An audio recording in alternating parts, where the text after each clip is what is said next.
district, you know the Pope listens. Dynasty, our religion, for the blokes missing. On all of these trades, on all of these plays, on all of these grades. By the end of the day, y'all getting played. So, what you gonna do next? Try to fill up that flex? Send the homie a text? That trash offer's the best? You try to make it complex, then they text you back. Now all of a sudden they don't make any sense. Broaden your horizons, boy. Dynasty's not for the Simons, boy. These trades not for consignment, boy. Respect your opponent, y'all some piranhas, boy. This my advice from me to you. Open up your cute little podcast queue. Search up GOAT District, my dude. Pop it in your ear, man. Y'all know what to do. It's the... And I'll always be traded. And I'll always be traded. And I'll always be trading. Y'all try to betray them, but first you gotta bait them. Fish.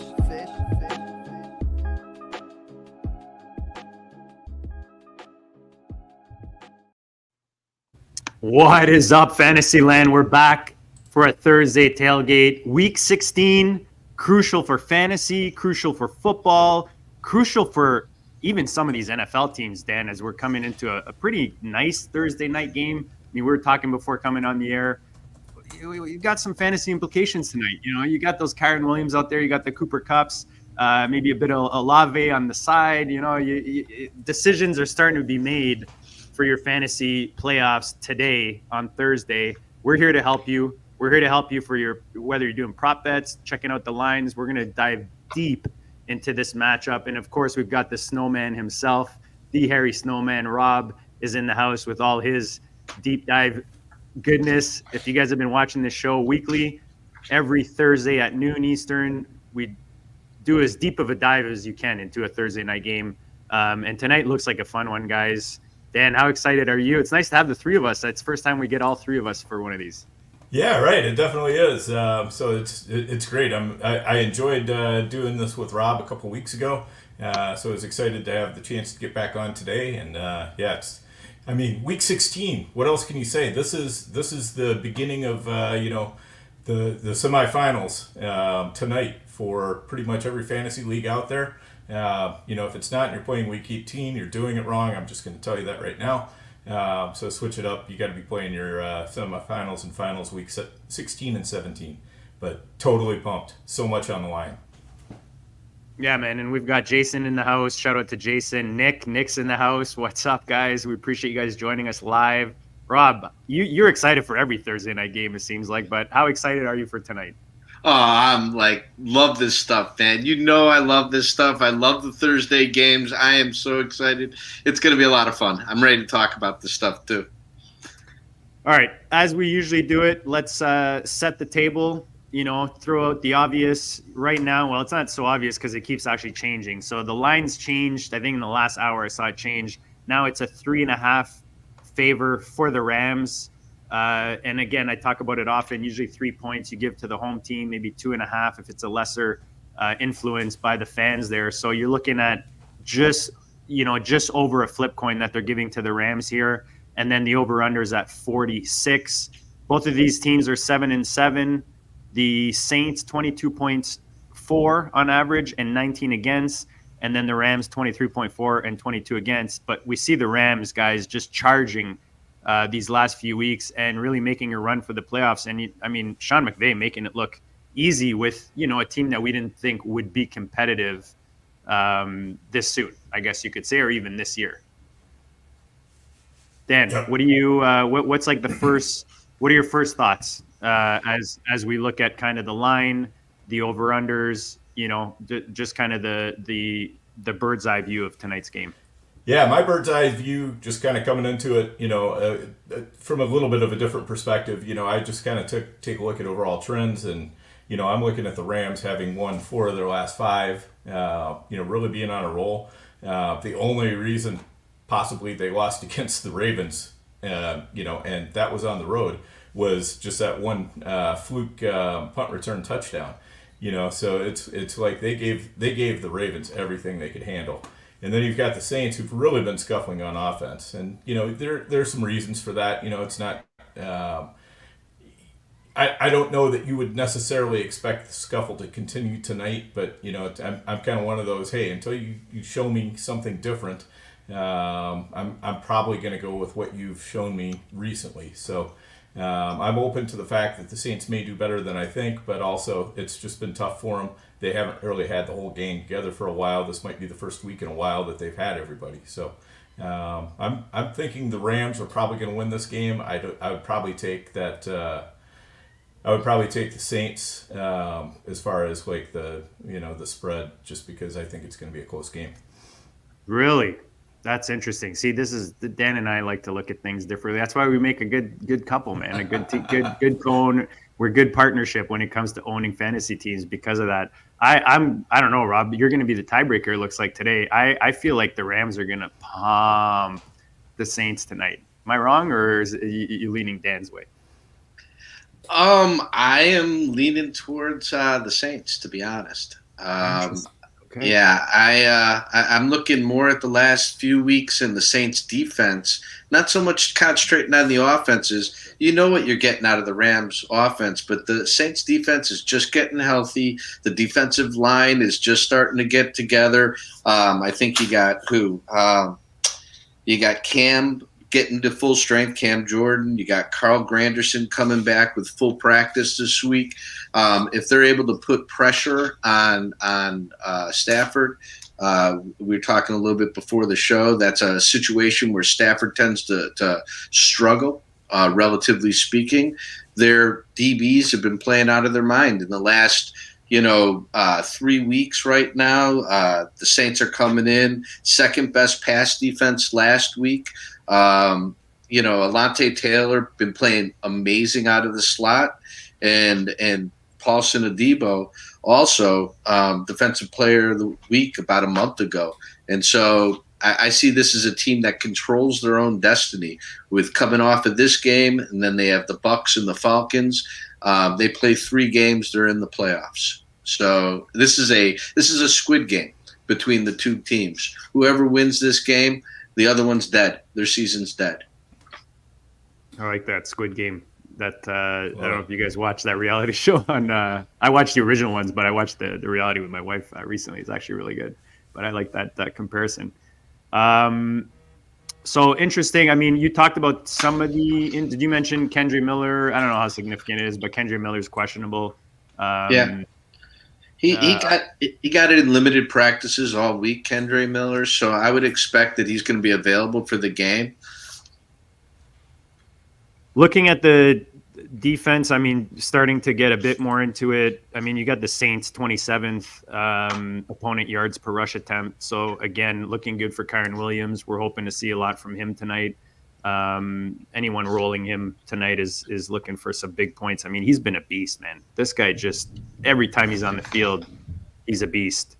And then you've got, I mean, the Rams 15th, so kind of middle of the pack, gives Kamara quite a bit. I would, again, depending how this game goes, you guys have it more of a close game, which would mean probably Kamara more involved on the ground. And the way I see it, I would put Kamara more involved in the passing game, just if they are behind the Rams and needing to get back. But you guys disagree with that, so we'll see. We'll see who's right. Maybe we get a little friendly on the line here. No, I'm not disagreeing on Kamara. I think Kamara could be very involved in this game, both in the pass game and the rush against the Rams. But I don't think that that's where the knife is going to come from. I think the Rams have a weakness, a specific weakness, and that's where Olave comes in. No. Yeah, that is where Olave comes in. Talk about that. All right. Let the Olave owners salivate a bit as they listen to you talk. Okay, well, 19th, first of all, DVOA Rams are against the wide receiver, but where Olave is specifically going to be playing, he is going to be playing up against Darian Kendrick when he slots up on the right, but also Quentin Lake in the slot where he's going to see a lot of action. The weakness, as I was saying, for the Rams is the deep middle and the deep left of the field. Plus 53.9% DVOA in that area, plus 40.3 in the deep left. That's a sieve. The one that's going to be able to take best advantage of that I doubt it's going to be A.T. Perry, although Akella Witherspoon is coming off a toe. He's coming in injured. I do think it's going to be Chris Olave just straight up. He's a mismatch for Darion Kendrick. I think that's his huckleberry this game. And I expect him to probably, or someone, to come loose deep over the middle of the field during this game. All right, let's look. Sorry, go ahead, Dan, while I pull up some. I'm going to start looking at that was my one comment. Love it. Love it. I got a couple places where I got to start Olave, and I definitely want to feel good about it. And against the Rams passing defense, I'm right there with Rob. I think it's going to be smooth sailing for him. What did you give him, Rob, for yardage? For yardage, right now he's 60.5 over under on DraftKings.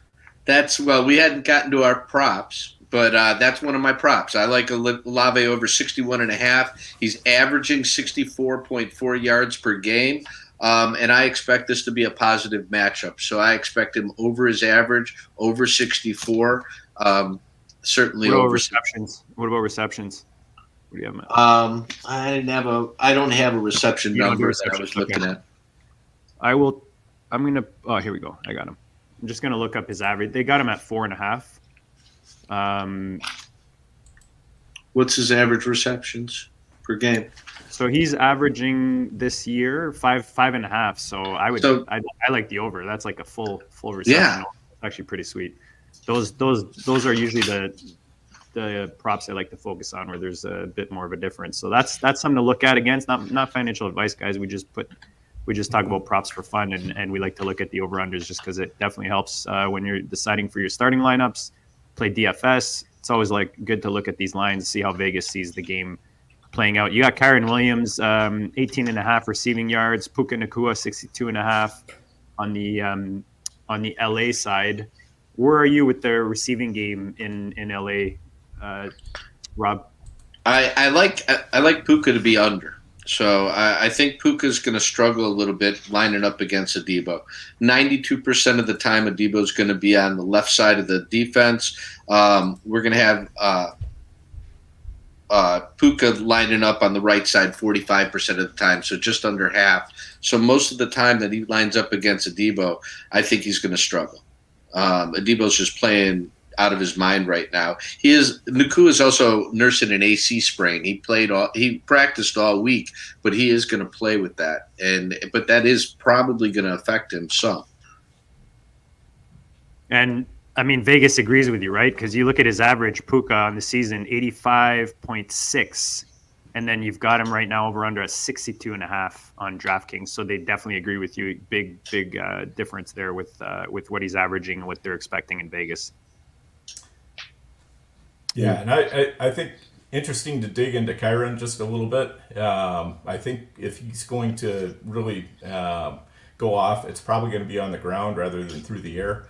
The Saints against running backs in the passing game have been almost lights out, other than weirdly enough the Giants last week. But other than that, they've really controlled opposing running backs in the screen game and just in the passing game in general.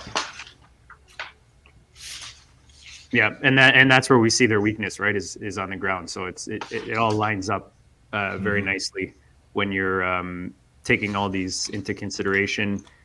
What about tight ends, Rob? What do you have on the tight ends? You've got Higbee with the Rams, and then of course Jimmy Graham, the touchdown machine, over there in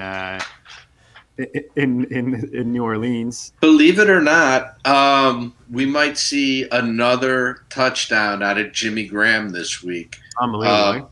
50% of his catches are touchdowns? The Rams are towards the bottom against tight ends. Number 27 in the league, DVOA, plus 14% yardage. They're giving up about 58 yards per game. But yeah, that's an area where the Rams defense also struggles. The tight end, the slot receiver, and the number one wide receiver all tend to go over averages against that defense. Dan, what's happened to Juwan Johnson, man? Well, they're just rotating around so many tight ends. This is the main problem. Jimmy Graham's getting used around the goal line. You've got Taysom Hill getting used sometimes out of the tight end position. This is an offense that likes to spread the ball around. So it's really tough to trust anybody other than Olave and Kamara as far as, what they're going to get through the air. So Juwan Johnson is what I would call a dart throw basically each and every week. He might get you 13 points. He might get you 0. Jimmy Graham anytime touchdown plus 450. I mean, that's almost like yeah. that's almost like putting it on McCaffrey at this point. Yeah, that sounds pretty good on the surface to me. If you want to top up a parlay, right? The same game, you want to throw that on top of like maybe one that you've got. That gives you a nice little boost. Who I really like even more than Jimmy Graham? Taysom Hill. Taysom Hill always comes up big in these night games, these games where they're a national game and especially the ones where no one talks about him and no one's talking about him. It's a Taysom Hill game. I think he's going to score a touchdown this game. Yeah, plus 205 right now on DraftKings for anytime touchdown. So they again are with me because, I mean, Kamara's plus 115. So. Mm-hmm. Yeah, go ahead, Rob. No, go ahead. I was going to repeat myself. Okay. Yeah, I was just going to say, because, part of the thing is with Taysom, he can score touchdowns in more ways than most people. So, DraftKings is always going to take a look at that and say, hey, we can't just look at him as a tight end or can't just look at him as a running back or even a quarterback. So, he can score in a variety of ways. Jason Allwine agrees with the Hill call. So that's again, this is why you tune in, guys. A little nugget that you can use when you're looking at tonight's game, whether you're betting or setting lines. What about Higbee? Oh, and go ahead, Rob, if you got something else to say on this. Yeah. I was just going to say something just about the team in general, the Rams. Last week watching the game, I mean, they came out a little hot but then they were just blah. I mean, they weren't playing that great. Washington came back into that game. Washington really, if Washington wasn't a team that was collapsing, I mean, any other good team probably comes back and beats the Rams. They were ready to bring it under one score with 3 minutes to go, and Rivera showed why he's going to be fired at the end of the season because they didn't score until there was like a minute and a half left to go, and they had no chance when they got the ball back to win the game. But any other team with normal time management would have capitalized on that. I feel like that's almost a red flag going into this game on the way the Rams have been playing. They've been playing great, but they just seem to kind of, sleepwalk that last game. Yeah, I think you got something there, and I think part of it too was Jacoby Brissett comes in and kind of crosses him up. I don't think they were really prepared for Brissett nearly as much, and his style versus Sam Howell is completely different. I mean, Brissett likes to push the ball down the field, and Howell's never met a slot receiver he couldn't pepper with targets. So. Do you want to touch on Higbee? Yeah, I think Higbee's a fun one. Go ahead, Rob, and why don't you lead us off there? Well, Saints are middle of the pack against tight ends, so roughly giving up 7 passes a game, 50 yards. So it's a neutral matchup for me with Higbee, but yeah, I mean, other than that, not much to add. Yeah, I find it interesting that with Higbee.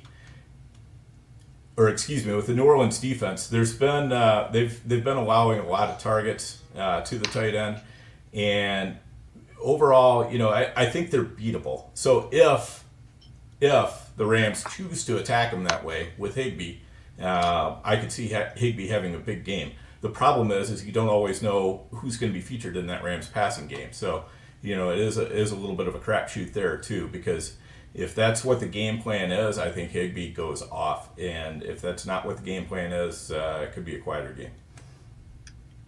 So his average is 2.9 receptions, 31 yards. And right now they have him the over-under. The 2.5 is what they have him at the receptions. But for the yardage, they only have him at 23.5. So if you're like me and you think LA is going to smash, that's another nice one where you got a nice 7-yard cushion for the over-under.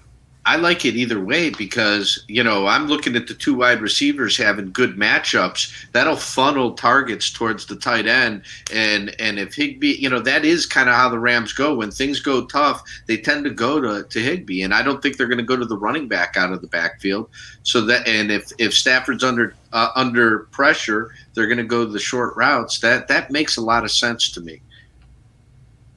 Yeah, I think, The Saints don't give up a ton of touchdowns to the tight end, but they do give up a lot of receptions and yards. So, that's kind of the story of the Saints defense. They are tough to score on, but they're not as hard to move the ball on. Anthony brings up a valid point, just a bit of a trap game last week with LA. As soon as you say Washington just seems like one of those teams that's hard to get motivated to play, Let's we're talking about moving the ball. Let's look at the quarterbacks. Where are you, Rob, with regards to like yardages, that kind of thing, with how much you do think these quarterbacks will be moving the ball tonight? Well, let me start with Stafford, all right, because I had kind of touched on that a little bit. But Stafford has really struggled versus man-to-man versus zone coverage this year. And the Saints play a ton of man coverage. They're 38.2% of the time they're going to be in man-to-man. Otherwise, generally a cover one or a cover two shell. Stafford's really struggled in those situations, in man-to-man especially. Zone completion percentage is around 64.5% versus his man-to-man completion percentage is around 55.6%, almost 10% less. Deep zone completion percent, 50%. Man-to-man, 41%. Again, almost a 10% drop in his completion percentage versus the zone and the man-to-man. But even a little bit more alarming is the pressure completion percentage is at 42.6%. That's near the bottom of the league. And so Stafford's either not getting pressured or you see he's struggling getting the ball out.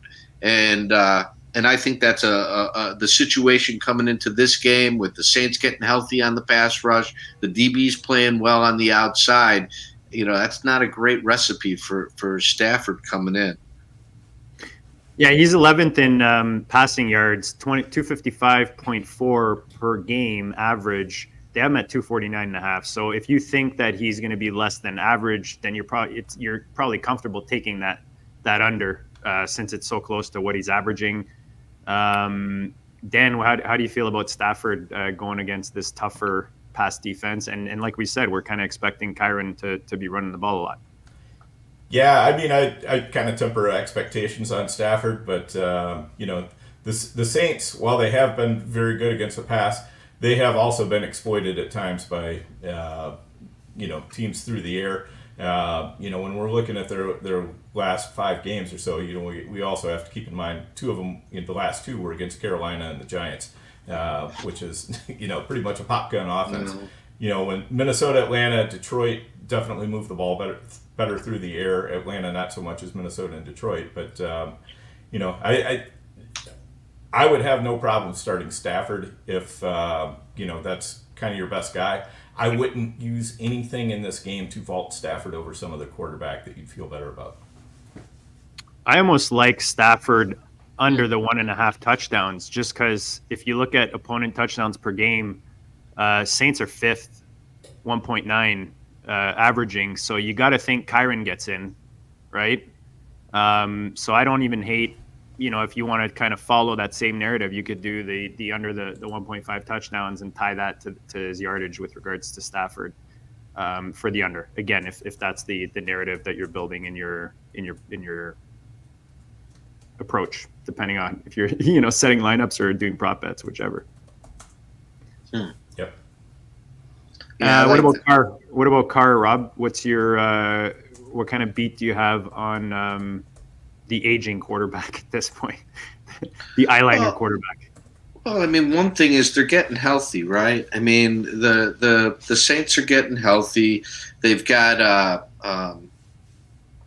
who's playing? We've got Miller coming back. We've got Chris Olave coming back. First time they've really had their whole aside from Mike can't cover Mike. Their receiver core back. And if you looked at last game without Olave, I really thought Carr did a lot better without Olave. He was spreading the ball around, played much looser. I think with Olave coming back this week, yeah, I like Carr to have a, not a great game, but a good game. Maybe 220 yards if I was going to say 220, 230, 240, somewhere in that range. Yeah, he's over under right now, 236 and a half yardage wise for Carr. I agree with Nasty Note. That's kind of why I like LA here, Rams to run away with it, just because I don't. If you look at who the Saints have played, you always, I feel like you got to consider that, and they haven't really played any tough teams, like any tough opponents. I believe the Houston they played when Stroud was there, but not much over 500 anyways when you're looking at the teams they've played. So this could be one of those where they're put into reality. But like you said, Rob, they're getting some healthiness to the team, which always helps, right? Mm-hmm. It's a momentum thing. If you're getting back, the two defensive linemen is what's really, I think, pushing. Cam Jordan's a special player. When he's healthy, he's special. And you have Granderson is going to be on the other side. We'll see what happens, but that's kind of where I'm focusing in. And the DBs haven't been playing bad; they've been playing really well. We'll see. This is going to be a big test for them. Saints want to be in the playoffs; they're going to have to win this game, and we'll have a much different look going into the next two games for the Saints. The Rams could almost clinch it. They already own all the conference and division tiebreakers against the Saints and against the Seahawks, who are pretty close to that same area. So Rams can win this game. I think they put some distance, really kind of set themselves up for going in the playoffs. This could be my favorite prop that I found here. Kamara, his over-under receptions, he's averaging 6.2. He's number one in target share at the position. They only have his over-under at 4.5. To me, that's an easy over. That would be, again, not financial advice, but I feel like that's a pretty big difference there. Yeah, Rams are middle of the road, like we said. It giving up the running back passes. They average 6.1 passes a game, about 22 yards a game against the position. Kamara's way above average in that area. Like you said, number one target share. Yeah, that sounds like a good pick. Right. How do you guys like Stafford throwing a pick in this game? He's probably going to see some percent. It's a one pick and you win the bet. Guys, smash the like if you think he does or doesn't throw a pick tonight.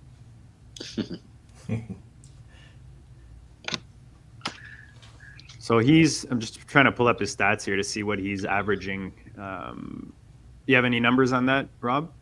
I don't. I just know that he struggles against man. I know he's going to see a majority of that tonight. So my expectation is he's probably going to force the ball out. The DBs have been playing well. Yeah. And according to Player Profiler, he's thrown 0 interceptable passes. Wow. That's pretty good. That's got to be a new record. Yeah, I don't see anything on interceptions for some reason here. Which is weird. I think of him a little bit like I think of Jared Goff, right? If he's able to stand in the pocket, he can pick you apart. But if he gets pressured, he'll throw picks. So funny, yeah. He did replace Goff too, so. Exactly. Yeah, I do kind of like that line. That makes some sense to me, especially with the pressure. Stafford has been playing very well of late. He's kind of looked a little bit more like, the good Matt Stafford that we know. But that's not to say that Matt Stafford hasn't thrown a bunch of picks too. So I do kind of like that one. Anything we have not talked about that we didn't hit on your crazy notepad there, Rob? Let me see. Rob shows us these notes before we come on, and it looks like he was up all night studying for his final exams, and he just picked up the book for the first time. Yep. Not that I would know what that's like, but when you pick up your book for the first time the night before the exam, that's what it feels like when you give me a shot of those notes you're taking down. I try to prepare. I try to reach the bar you guys have set, to be honest. I try to bring in something different. So I do work hard on this. I don't want to come in here and be the fool when I'm walking in with people I respect a lot. So if I have other stuff that I'm leaving off at this point, Saints are 0-6 last 6 road games against the spread in LA. So the trend has been the Saints haven't been winning there. But what we've seen from Thursday games is we get a lot of these trends and they get broken. So I'm not really heavy on Tex when I look at these Thursday games. What else is a trend? I agree with Anthony. You bring the goodness, Rob. Don't downplay yourself. You've crushed it every week, man. Absolutely. Thanks, man. I try hard. Other than that, all the stats, ATS, straight up, they've been just about even. There's no real slant one way or the other. So that's 5-5 the last 10 times they've played. I think the Rams are 6-4 against the spread. So, they've played each other pretty evenly over the last 10 games. So there's really no big trends to go follow with this. If anything, it would be the one that would get broken would be the 0-6 against the spread on the road for the Saints. And like I said, Thursday's been a day where we break these trends. So I would fade that. Dan, anything to add before I got to get back to work here? And No, I think we've done a pretty good job of covering all the angles on this game. Unless anybody has a real quick question or anything in the chat. Actually, there was. Yeah, that's a great point, Dan. There was I did see a lineup type question, and I want to make sure that if you guys drop. Oh, here we go. He was asking Stroud or Goff. Is Stroud back? I don't think. No, he is not. Okay. All right. Yeah, so that's an easy one. It's going to be Goff. I don't love Goff. I will say that against the Minnesota defense. And I'm depending on him too. and on the road as well. I know it's in a dome, which Goff plays better inside than outside, but he also does not play well typically on the road. The Vikings defense is very good at confusing you, so I'm hopeful that for a variety of reasons, one of which because I'm a Vikings fan, and one of which is because I've got a team on the line with a lot at stake, and some of the ones chasing me down have a lot of Goff. So I'm hoping that Goff has a poor game. Anthony's pointing out that it wasn't. They were just asking who the best quarterback was that the Saints played was Goff and. I actually, as a Bears fan who's watched the Detroit Minnesota games. Minnesota tends to do all right against Detroit, and I'm not saying anything anybody doesn't know, but knock on wood, I think that I'd probably lean Minnesota's way this game. Yeah, I hope so. As a Vikings fan, of course, I always see the negative, and I can look at a lot of Vikings games in the past 7-8 years where they have just collapsed at the last minute against Detroit. Like they've had the game well in hand for 80% of the game, 90% of the game, and they just find a way to snatch defeat from the jaws of victory. So that is so the Central Division though, and that's the story of Detroit also. When they come in and everybody thinks they should win, they lose. And this is one of those. There's nothing that would tell you from Detroit and the way they've been playing that they shouldn't go into Minnesota and win the game, which is why they'll lose. There we go. I hope you're right. Speaking of, why is Ty Chandler? Okay, he's not injured or anything, right? I see him trending here. No, he's good. He's gonna plow. We're good. All right, guys, this has been awesome. It was nice to get the three of us on. We appreciate all you guys tuning in the chat. You guys awesome as usual. If you guys don't catch it live, hopefully you catch this before tonight's game. Hopefully you enjoyed tonight's game, and it leads you into a weekend full of victories. Rob, Dan, this is always a pleasure to talk to both of you, and we'll check you all later.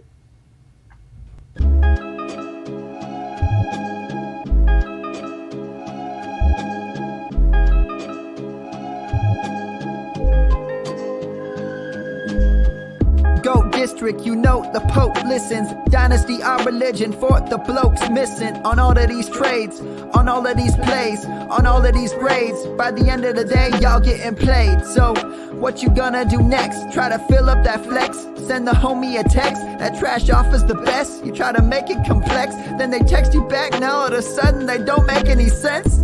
Broaden your horizons, boy. Dynasty's not for the Simons, boy. These trades not for consignment, boy. Respect your opponent, y'all some piranhas, boy. This my advice, from me to you. Open up your cute little podcast queue. Search up GOAT District, my dude. Pop it in your ear, man, y'all know what to do. It's the... And I always be traded. And I always be traded. And I always be trading. Y'all try to betray them, but first you gotta bait them. Fish.